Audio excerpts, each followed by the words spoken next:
Ramai diminta agar berhenti menyalahkan anggota polis ekoran berlaku kesesakan lalu lintas ketika sekatan jalan raya. Ini kerana polis menggalas tugas memastikan orang awam tidak keluar rumah tanpa alasan munasabah semasa tempoh Perintah Kawalan Pergerakan PKP. Ketua Polis Negara Tan Sri Abdul Hamid Badur berkata, orang ramai seharusnya mematuhi setiap arahan PKP yang dikuatkuasakan bagi membataskan pergerakan keluar rumah individu dalam usaha kerajaan memutuskan rantaian penularan COVID-19 di negara ini.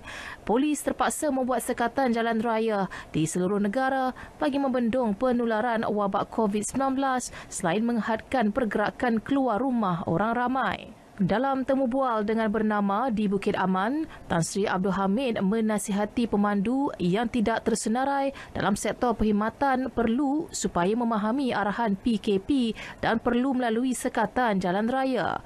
Sekiranya berlaku kesesakan lalu lintas semasa sekatan jalan raya, orang awam diminta bersabar kerana polis tidak mahu terlepas pandang jika ada individu tidak berkenaan keluar dari rumah. Orang ramai juga diminta jangan merungut dengan isu remeh seperti berlaku kesesakan lalu lintas sekitar 10 hingga 15 minit di lebuh raya mahupun di pusat bandar. Ia bukan perkara luar biasa kerana warga kota tentunya sudah biasa dengan kesesakan lalu lintas di pusat bandar terutamanya di ibu negara sebelum PKP dilaksanakan. Tan Sri Abdul Hamid kesal kerana anggotanya turut menerima cacian daripada orang ramai kerana melakukan sekatan jalan raya di seluruh negara. Mengulas lanjut, beliau sendiri turun ke lapangan untuk melihat anggota polis yang sedang bertugas di sekatan jalan raya dan menasihati mereka supaya bersabar dan bekerja dengan profesional.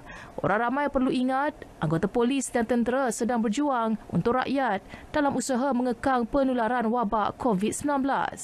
Ditanya sama ada petugas media boleh melalui laluan khas seperti petugas barisan hadapan lain, Tan Sri Abdul Hamid berkata petugas media dibenarkan melalui laluan berkenaan kerana mereka juga tersenarai dalam perkhidmatan perlu. Turut bersetuju memansuhkan kadar faedah 2% untuk skim kredit mikro.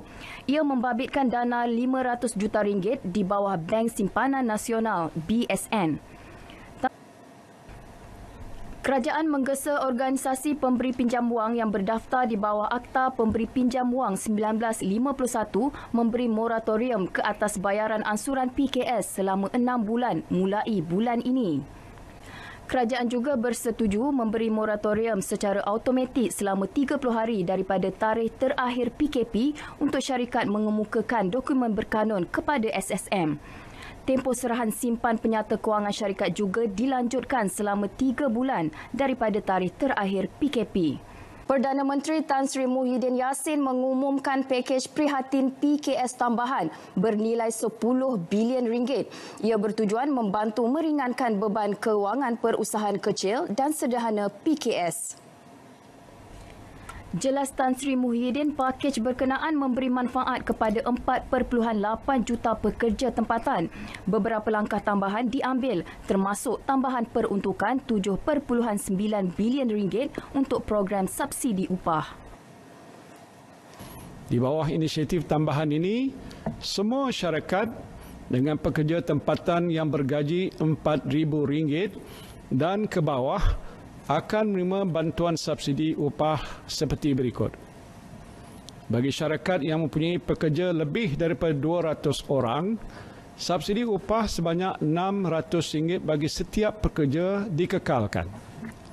Namun, bilangan maksimum pekerja yang layak untuk menerima subsidi akan ditingkatkan daripada 100 orang kepada 200 orang pekerja. Dalam pada itu, geran khas prihatin berjumlah RM2.1 bilion diwujudkan bagi semua syarikat PKS Mikro yang berkelayakan.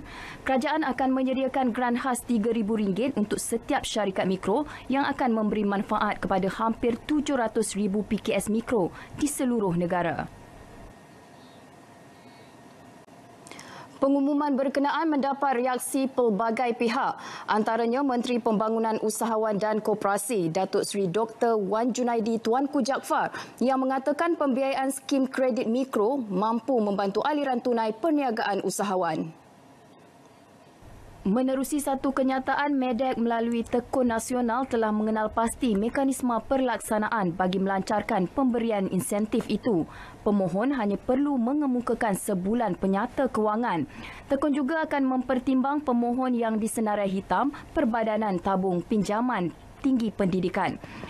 Usahawan yang layak disaran mendaftar dengan Suruhanjaya Syarikat Malaysia sebelum pinjaman disalurkan. Sebarang maklumat lanjut, para usahawan boleh menghubungi hotline Tekun di talian tertera.